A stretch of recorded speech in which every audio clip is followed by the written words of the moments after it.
Tatanong ko lang po yung tungkol sa napanaginipan ko nitong mga nakaraang buwan. Una ko po kasing panaginip. Hindi ko alam kung anong bagay na nagmula sa likod ko, pumunta sa harap ko. Parang nakasakay siya sa isang ulap. Hindi ko alam eh.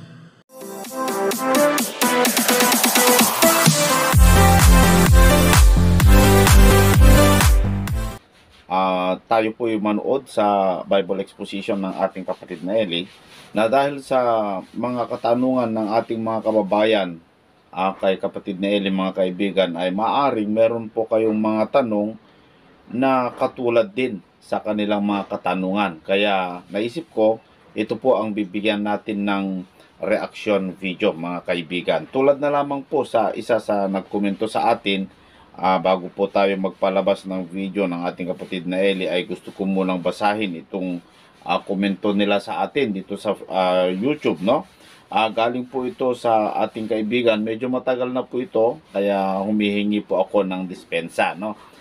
Sabi niya, si Archel Moniva, SLTV, may video ka ba parte sa tubig? Lagi akong nananaginip ng tubig po. Salamat sa Diyos kung ipakita mo ang video na iyan. So, ewan ko kung eksakto na ito yung gusto mong mapanood, kapatid. Pero, kung hindi man,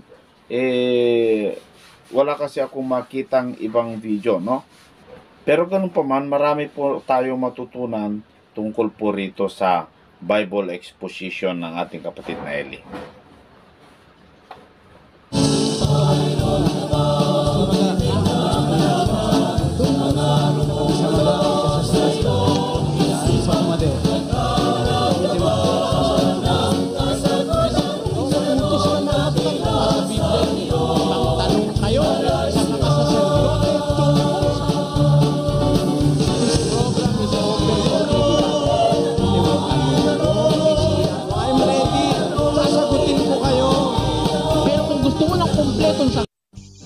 Una po ay nagpapasalamat kami sa inyong pagdating. Bagaman alam naman namin mga kababayan na may mga kababayan tayong sinusubaybayan kami saan man kami pumaroon. Naniniwala naman kaming mayroong mga tao na sumusubaybay din sa isang magandang layunin sa buhay. Ang tumuklas ng mga bagay na pampananampalataya. Yung mga aral ng Diyos sa Biblia na siya po naming pinipilit maipahayag sa pamamagitan ng pagbabasa ng kasulatan sa kinaukulang tanong sa tamang panahon at sa tamang panahon at sa tamang paraan. Tayo po ay hindi nag-iisa sa ganitong mga pagtuklas ng mga kabutihan at karunungang nasa Biblia. Kasalo po natin yung ating mga regular na tagapakinig. Pati na yung paminsan-minsan po ay sabi nila ay aksidenteng nakakapag-tune in sa ating mga programa sa pamamagitan ng telebisyon. Pero naniniwala po kami mga kababayan na hindi naman aksidente yung tayo ay makasumpong ng kabutihan. Yes. Gusto kasi ng Diyos yun na ang lahat ng tao ay makasumpong ng kabutihan at ng kaligtasan. Nasa unang Timoteo po yan, 2:4, merong ganitong nakasulat sa talata. Na siyang may ibig na ang lahat ng mga tao ay mga ligtas at mga kaalam ng katotohanan. Yan po, gusto ng Diyos lahat ng tao maligtas, makaalam ng katotohanan. Bagaman meron ding masasabi tayong meron namang ayaw nilang maligtas yung kapwa-tao. Meron ganun ho, baka sabihin nyo hindi totoo. Meron po na ayaw nilang yung kapwa maligtas, gusto nila sila lang maligtas. Hindi po ganun ang kalooban ng Diyos na ang tao ko muna sa labas ng iglesia nila hindi na maliligtas. Manapa baka kung pag-aaralan ang hindi maliligtas yung napasok sa kanila. Maaari pang ganun. Pero kung Biblia ang ating pag-uusapan, nakasulat po sa unang Timoteo 2:4, siya ang may ibig na ang lahat ng mga tao'y mga ligtas at mga kaalam ng katotohanan. So kung ang Diyos ang tatanungin natin, gusto niya lahat tayo maligtas eh. Kung meron lang hindi maliligtas, yung ayaw. Pero kung gusto mong maligtas, lahat ho ng paraan at lahat ng mga bagay na ikaliligtas, nakalatag na po sa pamamagitan ng kasulatan, mga kababayan. Ang Biblia po ang kaisa-isang aklat sa mundo na pinagsulatan ng mga tunay na salita ng Diyos, ng pakikipag-ugnay ng Diyos sa ating mga tao. Kaya po, sa Biblia, tatanong ka lang, sasagot naman ng Biblia, na talagang meron naman pong sagot sa bawat tanong. Wala naman pong tanong na walang sagot. Meron pong sagot. Tama. Tinitiyak namin sa inyo, bawat tanong may sagot. At yun po ay kalooban ng Diyos na lahat ng tanong masagot. Nasa 3:15 ng unang Pedro, ganitong nakasulat doon. Kundi inyong sambahin si Kristo na Panginoon sa inyong mga puso, na lagi kayong handa ng pagsagot sa bawat tao na humihingi sa inyo ng katuwiran tungkol sa pag-asang nasa inyo, ngunit sa kaamuan at takot. Ayun. Lagi kayo ang wikang handa ng pagsagot, yung mga sumasamba kay Kristo, yung mga Kristiyanong totoo na sinasabi ng Biblia, lagi kayong handa sa pagsagot sa bawat tao na humihingi sa inyo ng katwiran tungkol sa pag-asang nasa inyo. Ayun. Kaya po, obligasyon ng Kristiyano yung masagot yung mga katwirang hinihingi ng mga nanghihingi ng katwiran, nagtatanong. Yan po ay batas ng ating Panginoong Hesus sa mga Kristiyano. Kaya po ang Kristiyano ay pwedeng mapagtanungan. Kaya lang, hindi naman lahat ng ministro ngayon ay Kristiyano. Hindi naman lahat nagpapatanong eh. Hindi naman sa pagbubuhat ng sariling bangko. Hindi naman po marami ang ministro ngayon na po pwede mong tanungin ng harapan o kaya ay po pwede mong ma-examine. Utos kasi ng Diyos yun eh. Hindi tayo dapat lahat ng magsalita, dala-dala Biblia, maniniwala tayo.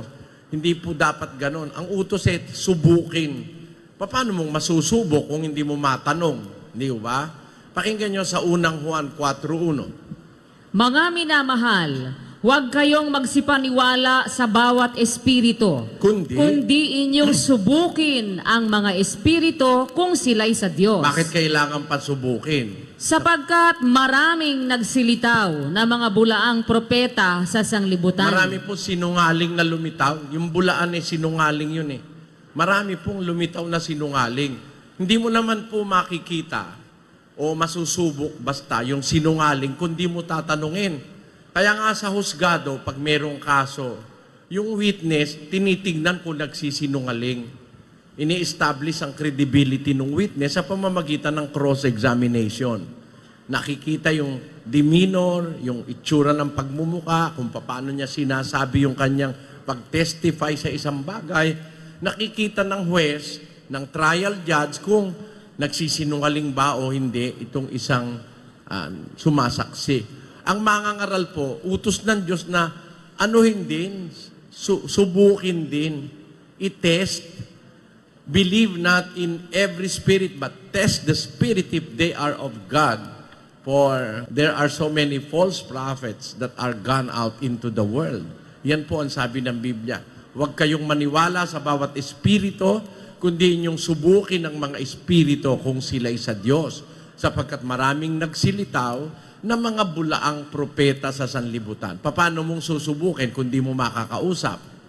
Paano mo susubukin kung hindi mo pwedeng i-cross-examination? Yan po ang paraan ng Biblia. Kaya yung pong pagtatanong o pakikipag-argumento, yung pong pakikipagpalitan ng katwiran, hindi po masama yun. Utos nga ng Diyos yun eh. Nasubukin mo, mag-argumento, magkatwiranan, miski nga mismong ang Diyos eh.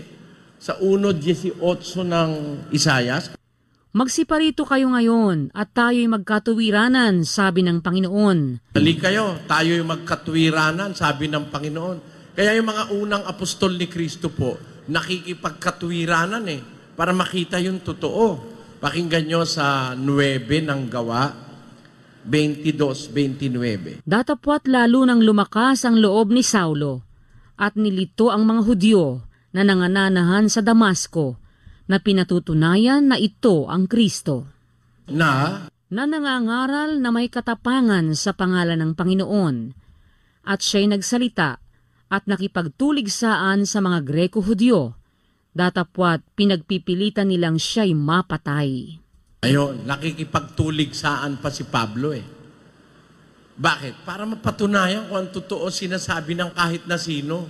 Magkaroon ng basis of comparison ng taong nakikinig. Utos pa rin ng Diyos yun, na ikukumpara mo yung isa sa isa.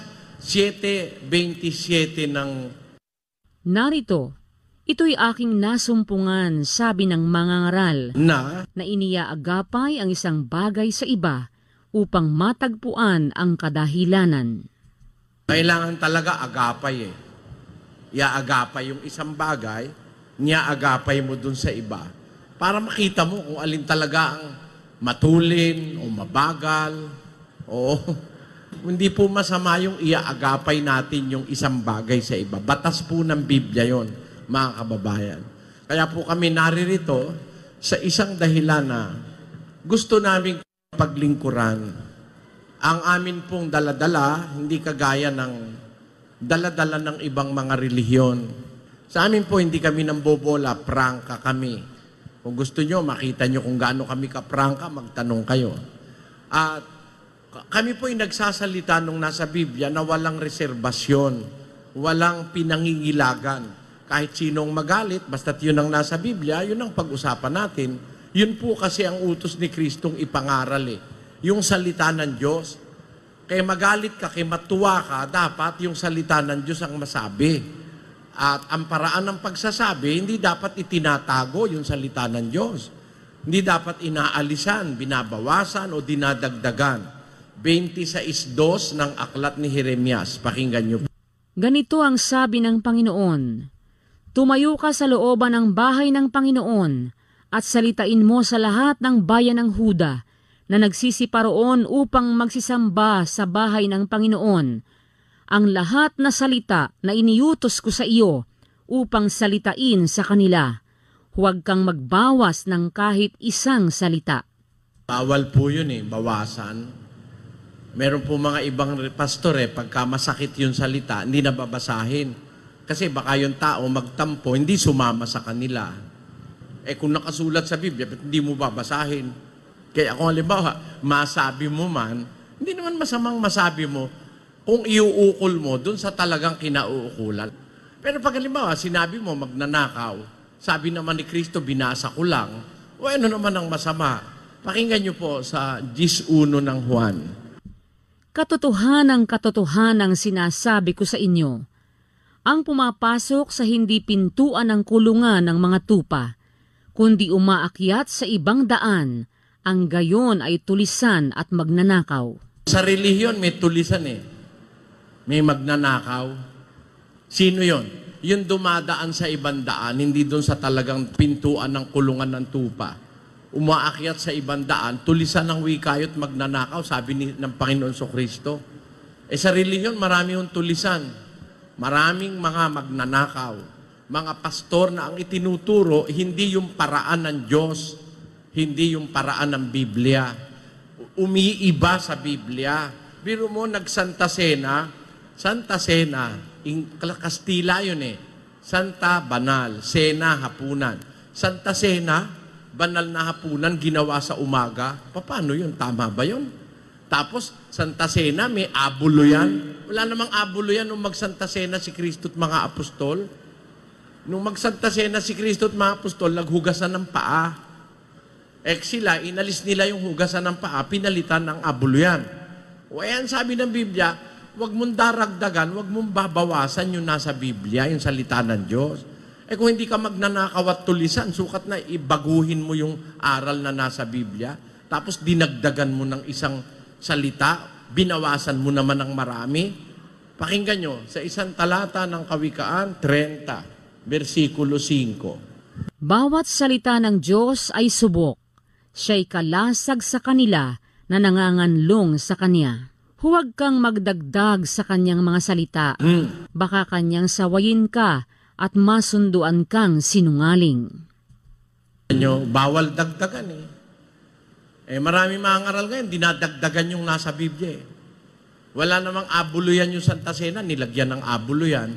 Palakihan pa nga yung sobre nung nagsasanta Cena, paramihan ng laman Yan mga panunulisan sa relihiyon. Bawal po ni Kristo yan. Kung tayo ay susunod ng buong-buo sa Biblia. Kaya, yan po ang isang dahil kung bakit tayo po ay nagsusumikap, mga kapatid, makarating. Bagaman, paglabas ko ng bahay, hindi na ako nakakatiyak kung makakabalik pa akong buhay.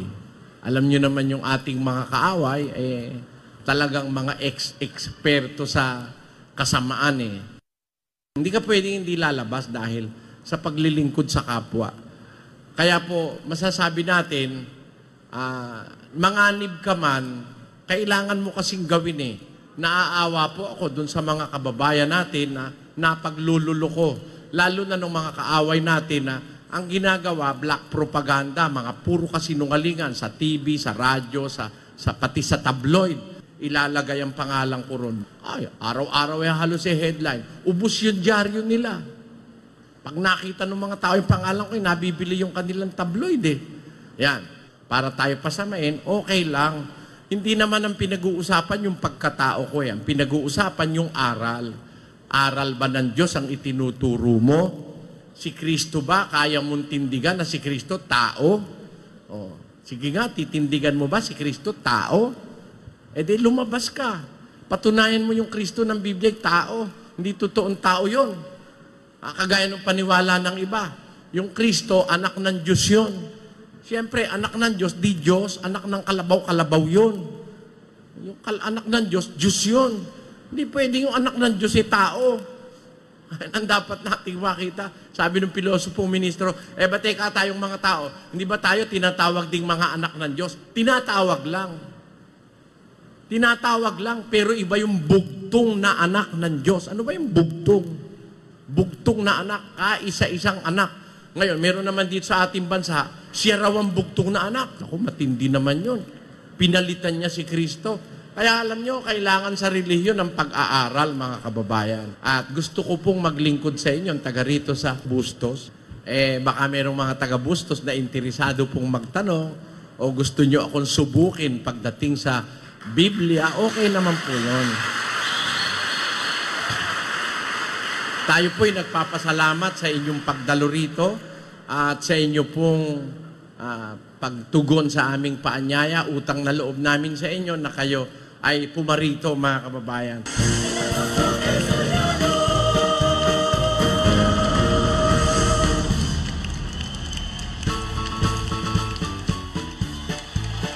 Tatanong ko lang po yung tungkol sa napanaginipan ko nitong mga nakaraang buwan. Una ko po kasing panaginip, tungkol po sa pangyayari dito sa lupa na ako po laging nakakaligtas. Yung una pong pangyayari, dumaan kami sa Tagutom. Tawa ng Diyos, nakaligtas ako. Pangalawang, magkakasunod po yun. Bali, sumunod po, may giyera. Nung dami po nag-aaway, daming nagbabarilan. Tapos, nakakaligtas po ako. Hanggang sa takbo lang po ako ng takbo, may mga nagbabarilan. Lagi po ako nakakaligtas. Tapos, nung bandang huli na, umuulan naman. Merong malakas na baha, hinahabol ako kahit saan ako magpunta. Napansin ko, yung mga kasama ko, unti-unti na nauubos hanggang sa ako na lang ang natira.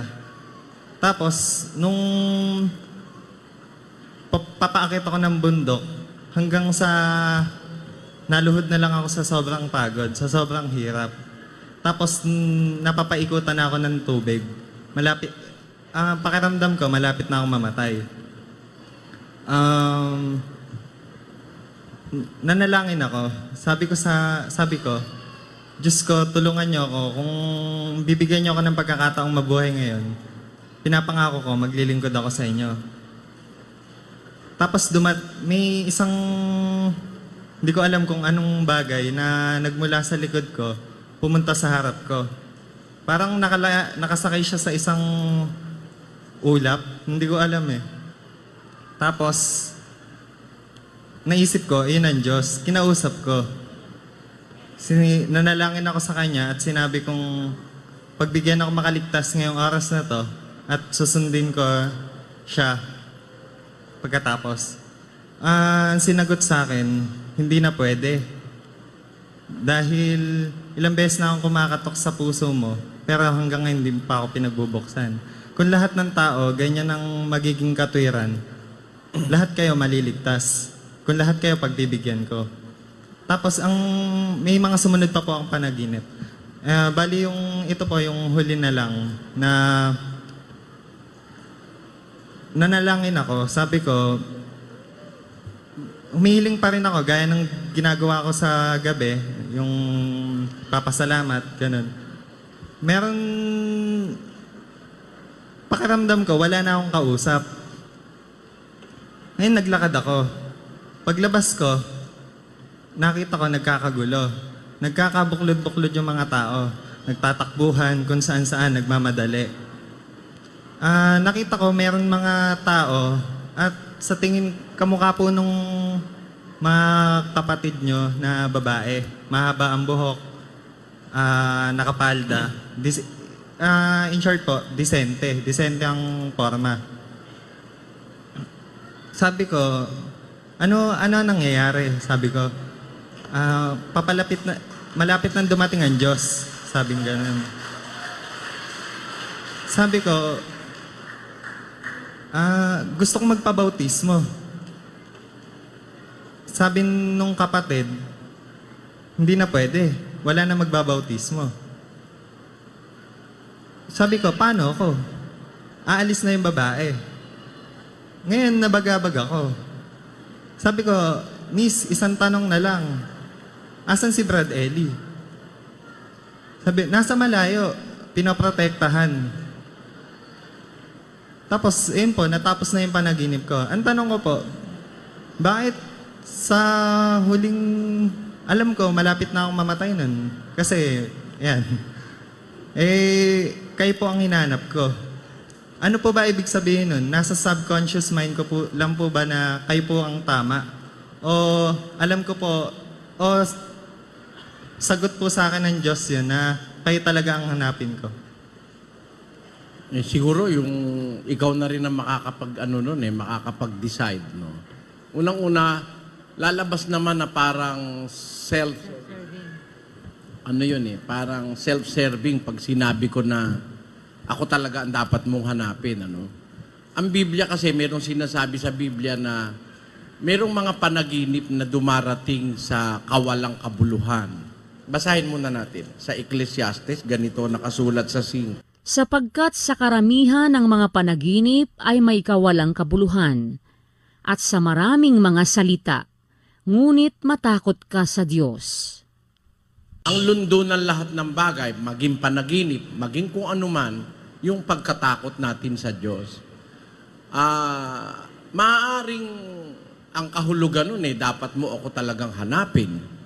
Maaari rin namang nasa subconscious mind mo dahil nakikinig ka ba sa akin? Opo. O maaaring ganun, ano? Pero kahit ano pa man ang kahulugan nun, merong isang bagay na dapat nating maintindihan. Hindi pa naman huli ang lahat eh. Napapanaginipan mong mga baha, mga kung anong takbo ka ng takbo, mga kagutom, kung anong mga bagay, ipinagpauna ng Biblia lahat yan eh. Pero hindi pa huli. Nakasulat kasi sa Biblia, dadating yan sa malaking kapighatian. Hindi pa naman dumadating yun eh. Yun ang kahuli-hulihang tanda na sinabi ni Kristo sa Biblia, bago siya pumaritong muli, darating yung malaking kapighatian. Ngayon hindi pa naman nangyayari yung malaking kapighatian. Siguro, it's high time na magdesisyon ka sa sarili mo, kapatid. So napakaganda po yung sagot ng ating kapatid na Eli, mga kaibigan. Alam nyo kung minsan ang panaginip ay sa akin, hindi na po nakikipag-usap ang Diyos sa panaginip. Kasi po, mga kaibigan, nandyan na ang Biblia, wala nang dapat pang pakipag-usap sa Diyos, kundi sa pamamagitan ng Biblia, mga kaibigan. Yung mga nagsasabing na naginip, nakikiusap daw sa Diyos, and then katay ng baboy kasi nagugutom daw ang pamilya niya, and then yung iba naman ay nagpapabigay ng kung ano-anong mga panaginip na hindi naman po ito tama. Kasi ang Diyos po, mga kaibigan, hindi na po nakikipag-usap sa panaginip para sa aking pagkaunawa. Kasi po, ganito ang sabi dito sa Hebreo chapter 1, sa verse 1. Ang Diyos na nagsalita ng unang panahon sa ating mga magulang sa iba't ibang panahon at sa iba't ibang paraan sa pamamagitan ng mga propeta. Nung unang panahon, ang Diyos daw, sabi ng sumulat sa Hebreo, ay nakikipag-usap, nagsasalita sa ating mga magulang sa iba't ibang panahon, at sa mga propeta sa iba't ibang mga paraan. Tama nga, mga kaibigan, sa Old Testament ang Diyos po ay nakikipag-usap sa panaginip, ganon.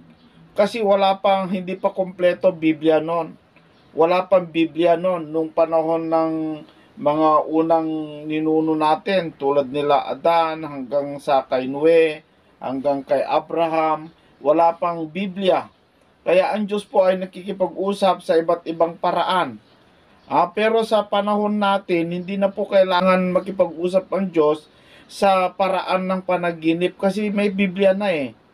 Kaya nga sabi dito sa verse 2, ay nagsalita sa atin sa mga huling araw na ito sa pamamagitan ng kanyang anak na siyang itinalaga na tagapagmana ng lahat ng mga bagay, na sa pamamagitan naman niya ginawa ang mga panahon. So, nakikipag-usap na ang Diyos sa atin sa pamamagitan ng kanyang anak. Sa paanong paraan? Sa Biblia, mga kaibigan, kasi isinulat na dyan yung paraan para tayo maligtas, para malaman natin kung ano po yung mangyayari, maganap sa hinaharap. Andyan na lahat, kumpleto na po. Wala na pong pwede pang idagdag dyan, tulad sa mga sinasabi ng iba na namatay daw and then nabuhay muli para sabihin daw sa mga tao na totoong may impyerno, para sabihin na kailangan para siya dito sa lupa ng mga magulang, mga anak. Hindi po totoo yun, mga kaibigan, no? Hindi po totoo na merong ganun anggulo. Sapat na ang Biblia para maunawaan natin kung ano po ang gusto ng Diyos. Sapat na ang Biblia magpatunay para malaman natin kung paano ang tunay na kaligtasan. Hindi na po kailangan mayroon pang mabuhay o mayroon pang managinip, makita niya ang langit, makita niya ang impyerno para mapatunayan na totoo nga. Sapat na ang Biblia, mas sapat ang Biblia kaysa mga taong nagsasalita ng ganon. Huwag po tayong maligaw, mga kaibigan, mga kababayan. Yan po ay bunga lamang po ng masarap na tulog. masarap na pagtulog ang mga ganon, mga kaibigan. Hindi po yun mga totoo, no? Kung tayo po magsuri ng banal na kasulatan, hindi na po ginagawa yung mamatay ka o yung managinip ka para patunayan mo lang sa mga tao na totoo na may impyerno o totoo na may gera, totoo na may mga kaibigan, hindi na po kailangan yan. Nandyan na ang Biblia, sapat na, kompleto na, wala ka nang dapat idagdag. Kaya nga sabi ng Apostol Pablo, huwag hihigit sa mga bagay na nangasusulat. Kompleto na yan, wala ka nang dapat pang patunayan dyan. Ang Biblia hindi po nagkukulang ng kasama upang patunayan ang mga bagay na nailagay na dyan sa banal na kasulatan. Tuloy po natin mga kaibigan, napakaraming tanong dito na pwede po tayong matutunan.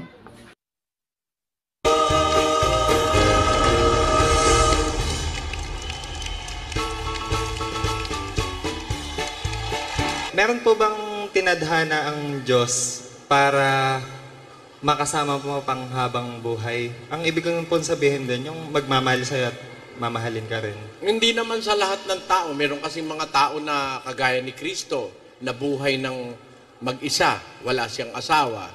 Si Pablo, namatay na matandang walang asawa. Si Tito, mga mangaral ni Kristo yan, ministro ni Kristo. Si Timoteo, ebanghilista yon. Pero hindi sila nag-asawa. Maraming mga Kristiyanong naglingkod sa Diyos na una na hindi nag-asawa. Pero merong mag-aasawa talaga, nakatakda siyang mag-asawa.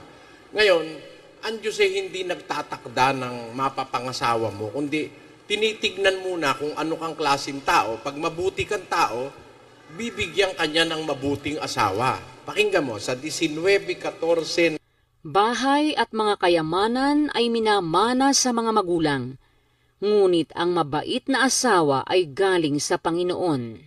Kaya ako, di ako naniniwala yung mga magulang na pinagtitiyap yung mga anak nila, hindi pa bata pang maliit, pinagre-reto na. Hindi tama yon. Ang mapapakinabang mo sa magulang, bahay at saka mga kayamanan, yun ang mapapakinabang mo. Pero yung mabait na asawa, ang Diyos ang nagbibigay nun. Marami na ako nakitang palpak na pagsasama dahil pinakialaman ng magulang. Mas mabuti ang mamagitan ay ang Diyos. Sa Diyos ka manghingi, bahala na ang Diyos doon, kapatid. Huwag mo munang problemahin yun. Problemahin mo muna kung paano mo masusumpungan ng Diyos sa buhay mo.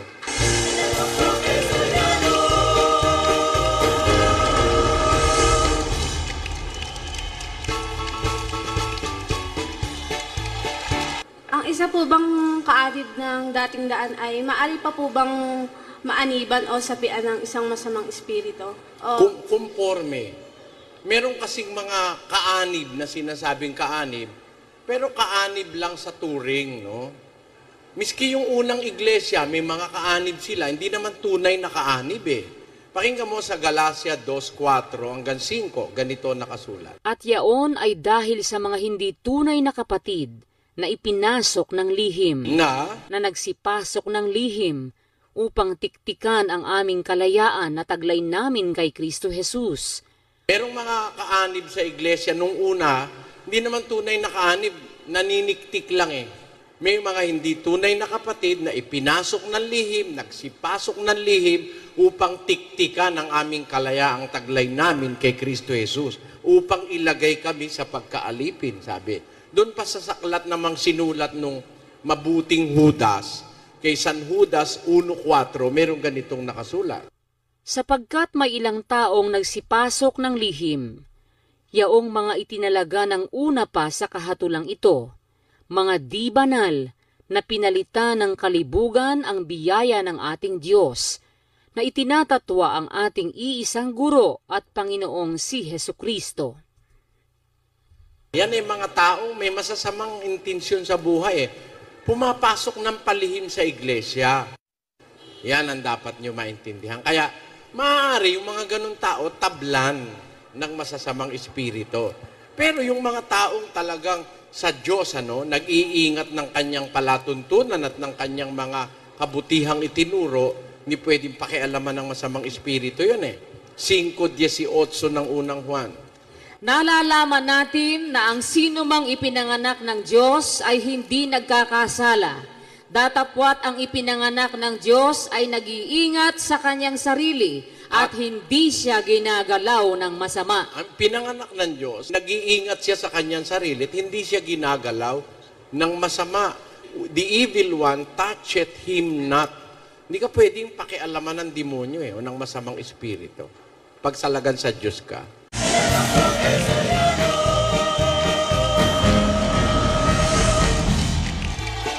Ang problema ko po ito, papaano po ako makakasalba dun sa bahay na ang kabahayan ay may inaalagang karo, ala naman kung kasama yung parent-in-law ko na babae, Paano kaya ang nararamdaman? Alam nyo, wala namang problema ron eh. Sige po. Dito po sa mundo kasi, kahit saan ka bumaling, mayroong kasamaan eh. Miski mismo sa loob ng iglesyang nasa Biblia, may kasamaan sa loob eh. Mayroong pumapasok na masasama eh. Ecclesiastes 3:16. At bukod dito'y aking nakita sa ilalim ng araw, sa dako ng kahatulan na nandoon ang kasamaan, at sa dako ng katwiran na nandoon ang kasamaan. Ayun. Nakita po yan, sa pagsusuri ni Haring Solomon, sabi niya, nakita ko sa ilalim ng araw, sa dako ng katwiran, nandun ang kasamaan. Sa dako ng kahatulan, nandun din ang kasamaan. So wala kang pupuntahan sa mundo na malinis na lugar. Nasa tabi mo lang eh. Ngayon, anong tanong nyo paano kayo maglilingkod sa Diyos o magiging dapat na ang isang sambahayang kinaroroonan nyo, may sambahayan ng may mga karo, may mga Diyos-Diyusan. Wala pong pakialam kayo ron eh. Hindi naman inyo yun eh. Ang masama kayo nagtatangkilik noon. Pero kahit sa tabi kayo nun matulog, walang epekto sa inyo yun eh, kapatid. Alam nyo kung bakit. Kung kasi ang pananaw natin ayaw na nating makakita ng masamaan, sabi ni San Pablo, sa 5:9 ng unang Korinto, hanggang 10, Isinulat ko sa inyo sa aking sulat na huwag kayong makisama sa mga mapakiapid. Tunay nga, hindi ang ibig sabihin ay sa mga mapakiapid sa sanglibutang ito, o sa mga masasakim at mga manglulupig, o sa mga mananamba sa Diyos-Diyosan, sapagkat kung gayoy, kinakailangang magsialis kayo sa sanglibutan. Nung sulatan ko kayo, sabi niya sa taga-Korinto, na huwag kayong makikisama sa mga papakiapid, mananamba sa Diyos-Diyosan, hindi ang ibig sabihin, yung mga mapakiapid at mga mananamba sa Diyos-Diyosan sa sanlibutan. Kasi kung gano'n ang pagkaunawa nyo, dapat umalis ka na sa sanlibutan. Datapwat sinusulatan ko nga kayo, na huwag kayong makisama sa kanino mang tinatawag na kapatid, kung siya'y mapakiapid. Ibig palang sabihin, ang huwag mong papakisamahan, yung nasa iglesia na tinatawag ng kapatid, mapakiapid pa rin, mananamba pa rin sa Diyos-Diyosan. Sa gayon, huwag lang man lamang kayong makisalo. Sapagkat ano nga sa akin ang humatol sa nasa labas? Hindi baga kayo nagsisihatol sa nasa loob? Datapot sa labas, Diyos ang humahatol. Alisin ninyo sa inyong masasamang tao. Yan po ang aral sa iglesia. Yung masamang tao sa iglesia, pinaalis, pinapatiwalag. Pero yung masamang tao sa labas ng iglesia, pwedeng pakisamahan yun eh. Kasi wala pa namang malay sa aral yun eh. Wala po kayong problema ron. Kung gano'n ang ano natin, ayaw na nating makakita ng masama sa kapwa, umalis na lang tayo sa libutan, saan ka pupunta? Hindi ka naman mabubuhay sa buwan. Hindi ka rin pwede sa Jupiter. Kaya dito ka magtitiis, kaala-alakbay mo yung masasama. Ang pinakakailangan gawin ng isang Kristiyano, nasa gitna ka ng masama, ito po ang aral, 2:15 ng Filipos. Upang kayo'y maging walang sala at walang malay, mga anak ng Diyos na walang dungis sa gitna ng isang lahing liko at masama, na sa gitna nila'y lumiliwanag kayong tulad sa mga ilaw sa sanglibutan. Sa gitna ng masasama, pakita mong may ilaw ka. Madilim sila, ikaw ang maliwanag. Ganun lang po ang aral ng Diyos. Ang ganda yung sagot ni kapatid na Elia, no? Talagang marami kang matutunan na lohika. Maunawaan mo talaga ang Biblia kapag ang kapatid na Elia ang pakinggan mo. Kasi napakaganda yung kanyang pagtuklas sa katotohanan.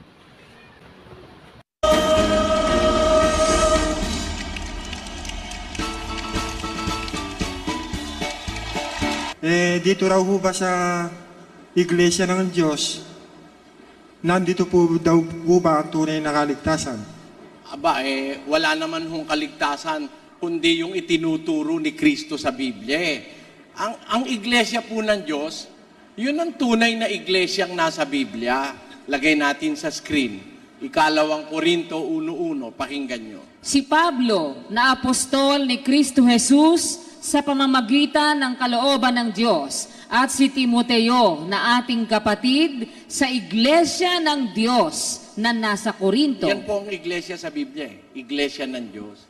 Nung makarating sa Korinto, iglesia ng Diyos na nasa Korinto. Nung makarating sa Judea, iglesia naman ng Diyos na nasa Judea. 2:14 ng unang Tesalonika. Sapagkat kayo mga kapatid ay nagsitulad sa mga iglesia ng Diyos na nasa Judea kay Kristo Jesus.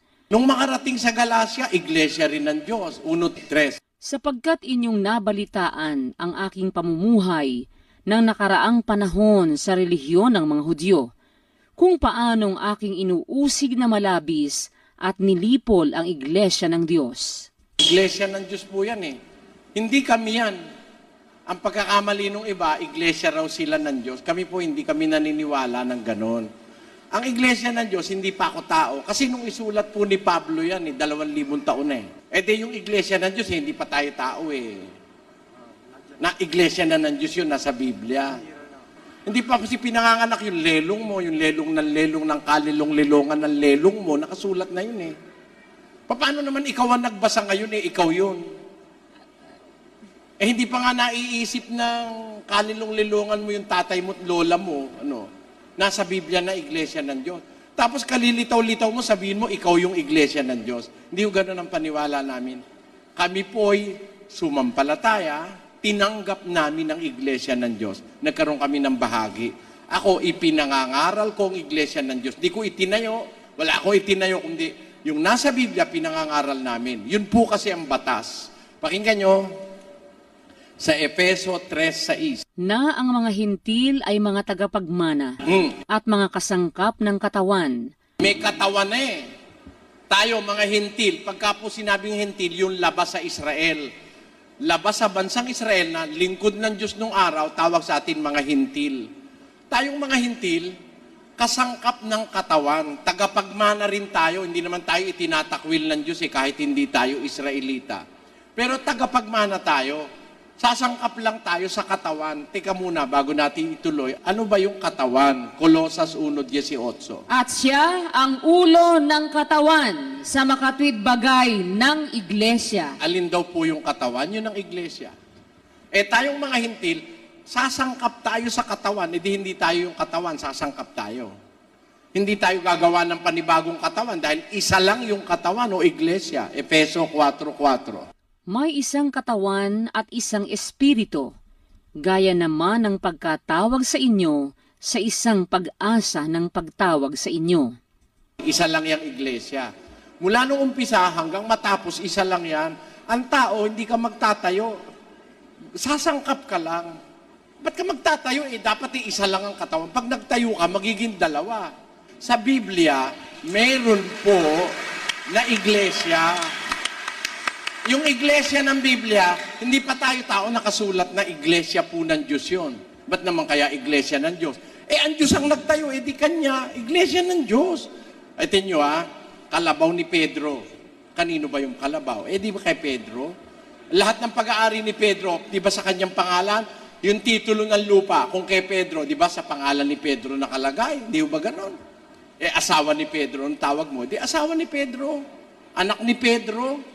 Bahay ni Pedro, yung asawa ni Pedro, tawagin mo asawa ni Juan, mag-aaway kayo ni Pedro. Hindi ba ganun yun? Masama ibig sabihin nun. Yung pala'y sa Diyos. Ang Diyos ang gumawa, ang Diyos ang nagtayo ng iglesia. Bakit tatawagin mo kung kani-kaninong pangalan? Mali yun. Dapat sa pangalan ng Diyos. Kaya yun po ang nasa Biblia, yung iglesia ng Diyos, hindi kami yun, sumampalataya rin kami ron. Na siya naman namin ipinangangaral sa inyo. Yun din ang tanggapin nyo, hindi na sampalatayanan ninyo, at magkakasama-sama po tayo. Yun po ang paniniwala namin dyan. Tama naman, mga kaibigan. Tama naman yung sagot ng ating kapatid na Elina. Hindi ka na dapat pang magtayo. Kaya yung mga nagsasabi, mga apostol daw, mga evangelista, mga propeta daw sila, di wala na. Dumagdag ka na doon sa mga propeta at mga apostol na inilagay sa loob ng iglesia. Kung ikaw ay naanib doon sa iglesia ng Diyos, mga kaibigan, wala nang propeta, wala nang apostol, wala nang mga kung ano-ano na inilalagay sa loob ng iglesia. Kasi andun na eh. Kaya nga sinabi ng Apostol Pablo, kami ang kahuli-hulihang mga apostol na pinapanood ng mga tao. Paano kang maliligtas eh? Nagliligaw ka ng kapwa. 15:14 ni Mateo, pakinggan mo. Pabayaan ninyo sila. Sila'y mga bulag na taga-akay. At kung ang bulag ay umakay sa bulag, ay kapwa sila mga huhulog sa hukay. Yun ang masama. Aakayin mo yung tao, ay bulag ka naman. Ano ba yung bulag? Ano ba kahulugan ng bulag sa Biblia na taga-akay?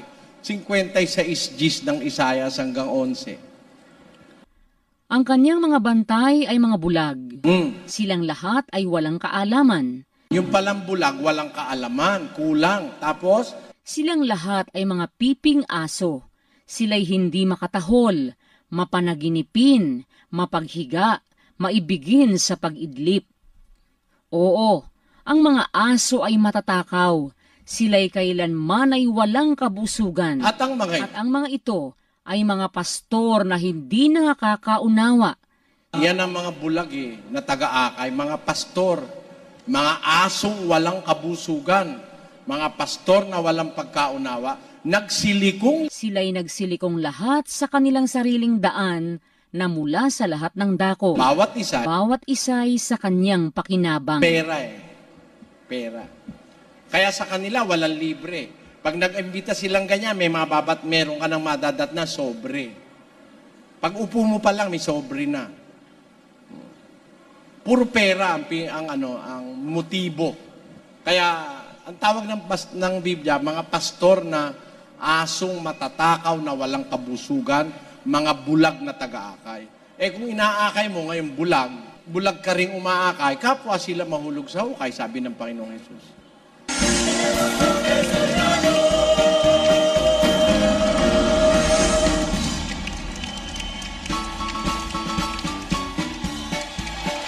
Ang anghel, mas malakas at makapangyarihan sa tao. Pero hindi siya mas mataas sa tao. Ang anghel po, tagapaglingkod ng tao Human servant po yun Pakinggan niyo po sa 1:7 at 14 ng Hebreo. At sinasabi niya tungkol sa mga anghel, yaong ginagawang mga anghel niya ang mga hangin, at ang kanyang mga ministro ay ningas ng apoy. Yan, yung mga anghel, parang hangin yun Espiritu kasi yun Ano ba ang tungkulin ng mga anghel sa 14? Hindi baga silang lahat ay mga espiritong tagapaglingkod na mga sinugo upang magsipaglingkod sa kapakinabangan ng mga gmamana ng kaligtasan? Yung mga anghel po, mga espiritong naglilingkod sa mga taong magmamana ng kaligtasan. Kaya ang tawag nila, Anghel de la Guardia. Guardia yan Kayo po mag-isip na nakita kang security guard, binabantayan ng bangko. Alin ang mataas yung security guard? Guardia lang yun Mas maimportante yung nasa loob na binabantayan niya, hindi ba? Actually, ang anghel po, ang hahatol, tao Yung taong banal, yung taong magiging dapat sa Diyos, sila ang hahatol sa anghel Unang Korinto 6. O hindi baga ninyo nalalaman na ang mga banal ay magsisihatol sa sanglibutan? Hindi baga ninyo nalalaman na ating hahatulan ang mga anghel? Ayan, hindi nyo ba alam na ating hahatulan ng mga anghel, sabi ni Pablo sa mga Kristiyano sa Korinto? So, ang magiging tagahatol ng anghel, yung mga Kristiyanong maliligtas Paano mas mataas yung anghel? Ang anghel hahatulan. At umaamin naman po yung anghel Yung anghel na nagpakita kay San Juan nung mga pangitain sa Apokalipsis, lumuhod si San Juan para sambahin niya yung anghel. Pinigilan siya ng anghel. 22:8 ng Apokalipsis. At akong si Juan, ako ang nakarinig at nakakita ng mga bagay na ito. At ng aking marinig at makita, ay nagpatira pa ako upang sumamba sa harapan ng anghel na nagpakita sa akin ng mga bagay na ito. At sinasabi niya sa akin, ingatan mong huwag gawin yan. Ako'y kapwa mo alipin at ng iyong mga kapatid na mga propeta at ng mga tumutupad ng mga salita ng aklat na ito, sumamba ka sa Diyos. Huwag mong gawin yan. Sa Biblia, bawal sambahin ng anghel. Sabi nung anghel kay Juan, sumamba siya. Huwag mong gawin yan. Ako rin alipin. Kapwa mo ako alipin. Kaya po, hindi tayo maliligtas pag sumamba tayo sa anghel. Colosas 2:18. Sino man ay huwag manakawan ng gantimpala sa inyo sa pamamagitan ng kusang pagpapakababa at pagsamba sa mga anghel. No, mananakawan tayo ng gantimpala pagka magpapakababa ka at sasamba ka sa anghel. Meaning, hindi talaga mas mataas ang anghel sa tao. Mas malakas lang sila dahil espiritu sila, malakas ang kanilang kapangyarihan. Pero sa hierarchy o sa bahabahagdan ng importansya sa paningin ng Diyos, ang tao po ang kasunod. Sabi ng Diyos kasi, lalangin natin ng tao ayon sa ating larawan, ayon sa ating wangis. So, immediately after God, tao kasunod, hindi anghel.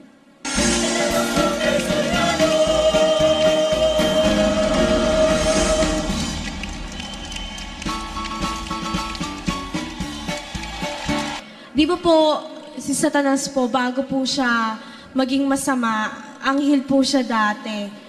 Ang tanong ko po, paano po nangyari yun? Kasi di ba po, ang ama rin naman po lumikha sa kanya. Mabuti po ang ama, di dapat po mabait din po siya. Tsaka, langit na po yun, di ba? Dapat po lahat ng mga nandun, perfecto na. Paano po, nagkapuwang yung inggit sa puso niya? Hindi ganun kasi. Tayo nga mga tao, nilikha tayo ng Diyos, mababait tayo eh. Sa umpisa, mabait ang tao. Pag bata, ang bait-bait eh. Pero ba't pagka tumatanda, sumasama? Hindi ang Diyos ang may kasalanan. Na may kasalanan tayo rin. Kasi binigyan tayo ng tinatawag na freedom o kalayaan o free will. Meron tayong kalayaang mamili. Dahil doon nakokorap yung iba. Kasi meron siyang kalayaan, meron siyang kapangyarihan pumili. Yung iba, mas pinipili yung masama, kaya siya sumasama. Si Satanas, ganun na nangyari.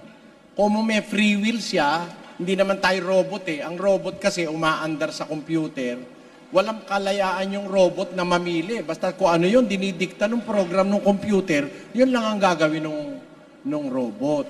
Eh tayo naman di robot, tao tayo, o anghel naman yung ibang mga nilikha, meron silang free will. At yung free will na yun, ang inaabuso ng iba. Pakinggan mo sa isang talata ng Isayas 14:12. Ano't nahulog ka mula sa langit, o tala sa umaga, anak ng umaga? Paanong ikaw ay lumagpak sa lupa? Ikaw na siyang nagpahina sa mga bansa. At sinabi mo sa iyong sarili, ako'y sasampa sa langit. Aking itataas ang aking luklukan sa itaas ng mga bituin ng Diyos. At ako'y uupo sa bundok ng kapisanan, sa mga kaduluduluhang bahagi ng hilagaan. Ako'y sasampa sa itaas ng mga kaitaasan ng mga alapaap. Ako'y magiging gaya ng kataas-taasan. Gusto niyang makigaya sa Diyos eh. Gusto niya pumantay sa Diyos, kaya siya sumama eh. Sasampay ka ako dun sa dulo ng hilagaan at ako'y magiging gaya ng kataas-taasan. Tuloy. Gayon may mabababa ka sa libingan, sa mga kaduluduluhang bahagi ng hukay. Kaya siya ibinaba eh. Nagpapakataas siya. Yun ang sabi ni Kristo, ang nagpapakataas, mabababa. Ang nagpapakababa, matataas. Yun ang dahilan. Nagpakataas kasi Satanas, nagpalalo, sumobra epekto. Merong ganun tao eh. Pagka pinabayaan mo, sumusobra, umaabuso. Sabi ng Tagalog, umaabuso. Ang bata, pag bata, matuwid. 7:29 ng Ecclesiastes. Narito, ito lamang ang aking nasumpungan, na ginawang matuwid ng Diyos ang tao, ngunit nagsihanap sila ng maraming katha. Ginawa ng Diyos na matuwid ang tao. God made man upright, but they sought out many inventions. Yun. Kaya sumasama ang tao. Humahanap siya ng katha, yung sarili niyang gusto. Ayaw niya sumunod sa Diyos. Yan po. Ganon din ang nangyari kay Satanas. Yan ang dahilan niya.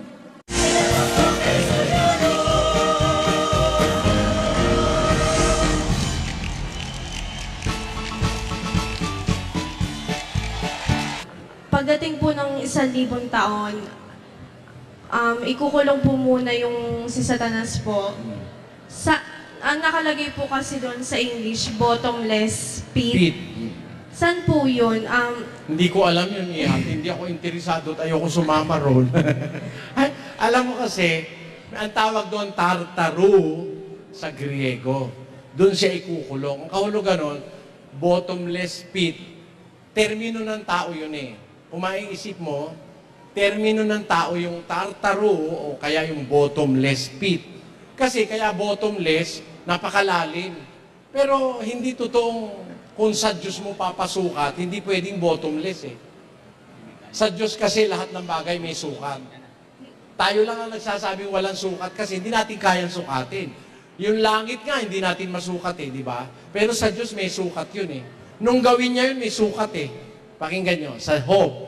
Saan ka nandoon nang ilagay ko ang mga patibayan ng lupa? Ipahayag mo kung mayroon kang unawa.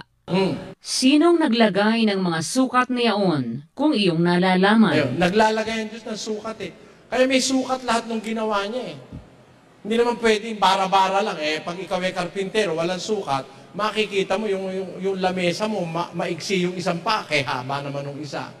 Hindi pwede. Para nasa order, lahat may sukat. Yung sinasabing bottomless pit, bottomless yun in the terminology of human beings. Pero in God's terms, hindi pwedeng bottomless. Kasi nasusukat ng Diyos lahat ng bagay. Yun. Nilalarawan lang doon na pagkalalim-lalim ng hukay na yun na pinagkulungan kay Satanas. Ngayon, kung tanong mo, asan yun, hindi ako interesadong puntahan kung asan yun, kaya hindi ko alam. Sa Biblia kasi wala eh. Wala nakalagay kung saan yun. Ngayon, meron akong alam sa lupa na mababang lugar. Ano? Alam mo ba ang pinakamababang lugar sa lupa? Pakilagay mo nga sa screen. Ito, altitude of the lowest point on Earth. The lowest point on Earth is located on the surface of the Dead Sea. The Dead Sea came into being 3 million years ago and is an extension of the Great Rift Valley system that runs through eastern Africa. The Dead Sea is 50 miles long, extending from the Jordan River and 11 miles wide. Biblically named... Alam mo, yung pinakamababang lugar sa mundo, yung sa Dead Sea, ano, may extend yun doon sa tinatawag na Jordan River. Doon sa pinakamababang river, doon binotismo si Kristo. Kaya siya nanggaling sa pinakamababa. But He was exalted. Nandun siya ngayon sa pinakamataas. Yun ang, pero hindi yun ang Tartaro. Ibang lugar yung Tartaro.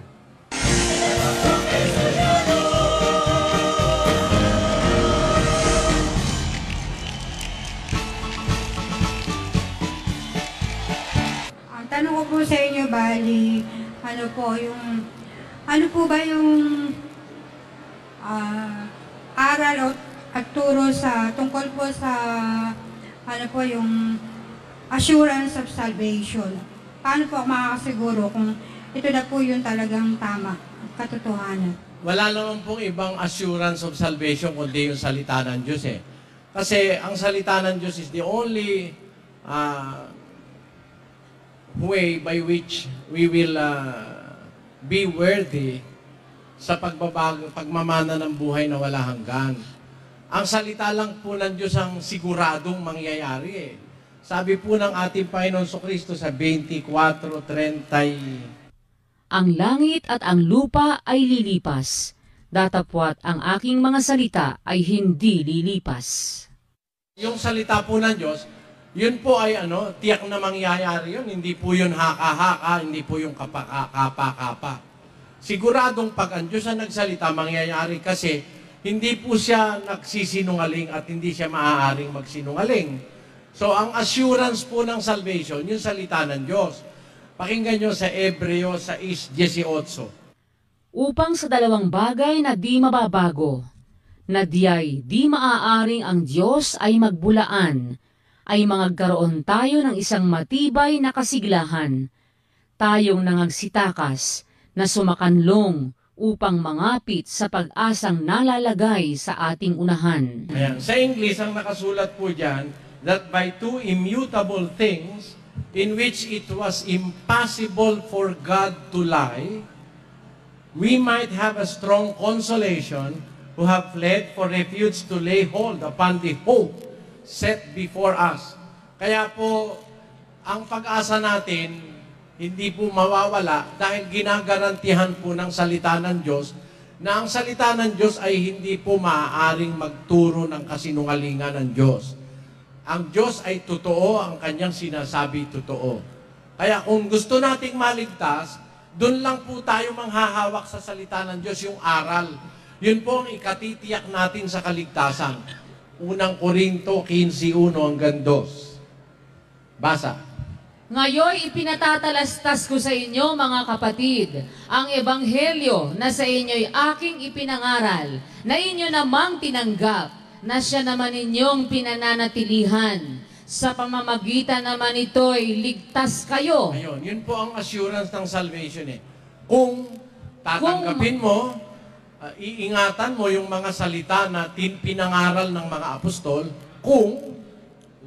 kung matiyagan inyong iingatan ang salitang ipinangaral ko sa inyo, maliban na kung kayo'y nagsisampalataya ng walang kabuluhan. Ayan. Sa pamamagitan nito, sabi ng Biblia, ligtas kayo. Sa pamamagitan ng salita ng Diyos, yung aral ng Ebanghelyo. Yun po ang ikaliligtas natin, kapatid. Wala pong iba, kundi yun. Lang po. Maraming salamat. Salamat po.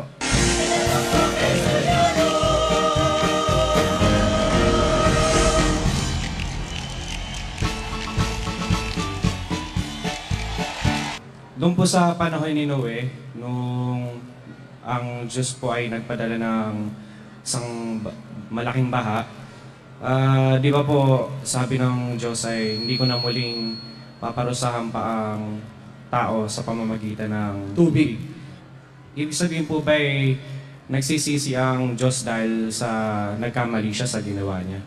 Hindi. Hindi gumagawa ng mali ang Diyos, ano? Nung sabihin niya, hindi niya na muling parurusahan ng tao sa pamagitan ng tubig ng baha. Kasi, nasa isip ng Diyos, pagka magpapakasama pa ang tao, ang pampaparusa niya apoy. Nasa 2 Pedro 3:10. Pakinggan mo. Datapwat darating ang araw ng Panginoon na gaya ng magnanakaw, na ang sangkalangitan sa araw na iyan ay mapaparam, nakasabay ng malaking ugong, at ang mga bagay sa langit ay mapupugnaw sa matinding init, at ang lupa at ang mga gawang nasa lupa ay pawang masusunog. 7. Ngunit ang sangkalangitan ngayon at ang lupa, sa pamamagitan ng gayon ding salita, ay iningatang talaga sa apoy, na itinataan sa araw ng paghuhukom at ng paglipol sa mga taong masama. Kaya yun ang nasa isip ng Diyos. Kung magpapakasama pa uli ang tao, apoy naman, hindi tubig. Kaya, hindi ang ibig sabihin kung sinabi ng Diyos na hindi niya napaparusahan uli ang lupa sa pamagitan ng tubig, wala nang parusa. May parusa. Laging may parusa sa masamang gawain. Nakatakda na yon. Pakinggan mo sa 9:27 ng Hebreo. At kung paanong itinakda sa mga tao ang mamatay na minsan, at pagkatapos nito ay ang paghuhukom. Nakatakda yun Mula nang ang tao ay takdaan ng Diyos ng kamatayan dahil sa kanyang kasalanan, tinakda niya na rin ang paghuhukom. Kaya hindi nawawala yung ideya ng pagpaparusa sa masama o sa pagbabaliwala sa batas ng Diyos. Pag nilalapastangan ng tao ang batas ng Diyos, may nakatakdang parusa ron. Sabi dun sa Isaiah 13:11. At aking parurusahan ang sanglibutan dahil sa kanilang kasamaan. At ang mga masama dahil sa kanilang kabalakyutan. At aking patitigilin ang kahambugan ng palalo. At aking ibababa ang kapalaluan ng kakilakilabot. Yan, nakasulat yan, iho. Hindi pwedeng mawala sa Biblia yan. Hindi ibig sabihin, nagsisi siya dahil mali yung ginawa niya, pinarusahan niya ang tao. Hindi. Ang Diyos kasi hindi pwede siyang magkamali dahil hindi siya humahatol ng mali. Ang hatol ng Diyos laging tama. Nung hatulan niya ang unang sanlibutan sa panahon ni Noe, dahil sa ang tao ang mali, hindi dahil sa siya ang mali. Ganun yun.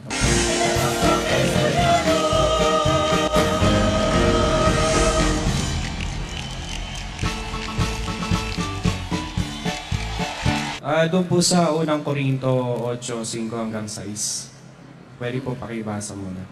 Ang sabi sa 8:5, Sapagkat bagamat mayroong mga tinatawag na mga Diyos, maging sa langit o maging sa lupa, gaya ng may maraming mga Diyos at maraming mga Panginoon.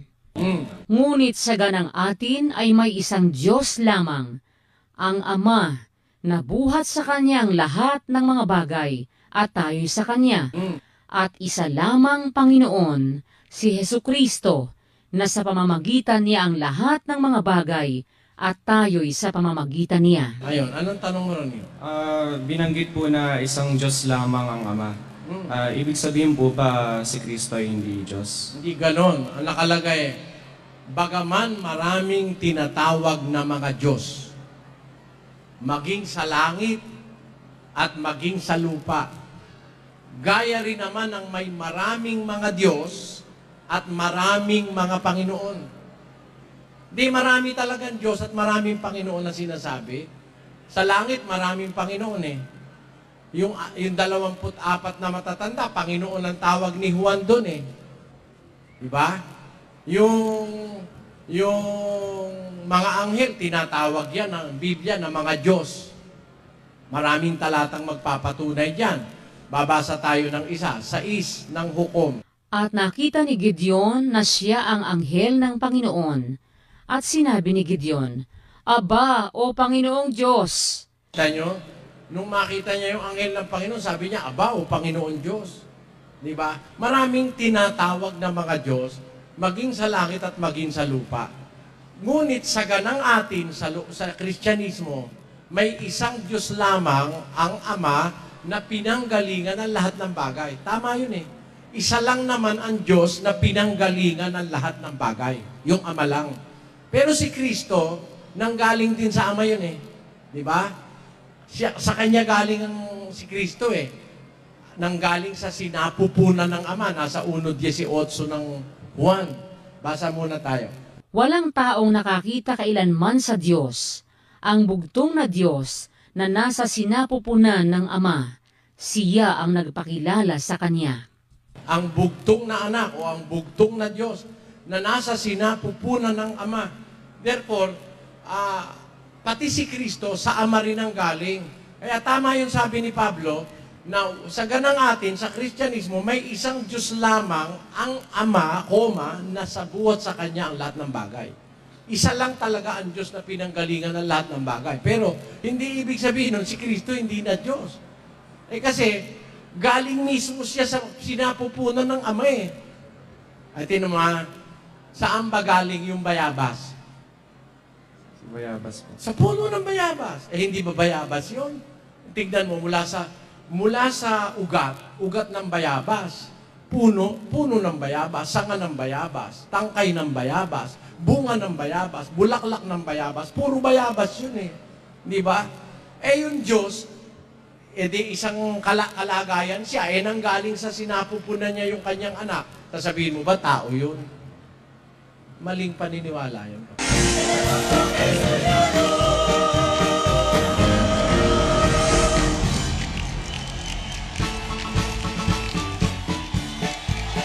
Ano po bang unang hakbang upang maligtas? Unang hakbang, makinig. Pakinggan mo sa gis ng Roma.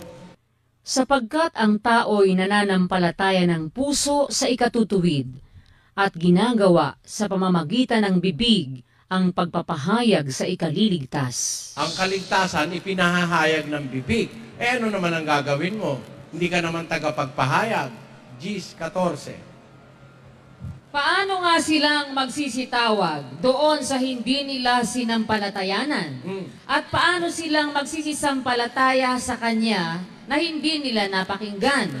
At paano silang mga kikinig na walang tagapangaral? At paano silang magsisipangaral kung hindi sila mga sinugo? Ayun. Process yan eh. May magsasalita, makikinig ka. Sasampalataya, tapos ay tatawag ka sa Diyos. Ganon yun eh. Ang step ng salvation, nag-uumpisa sa pakikinig. Nasa pakikinig yung pagsampalataya.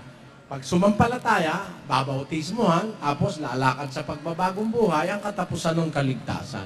Ang katanungan ko po ay ganito. Tatanong ko sa inyo. So, ayan po mga kaibigan, ang katapusan ng Bible exposition. Napakaganda po at napakarami po tayong natutunan tungkol po sa mga tanong at sagot ng ating kapatid na Eli.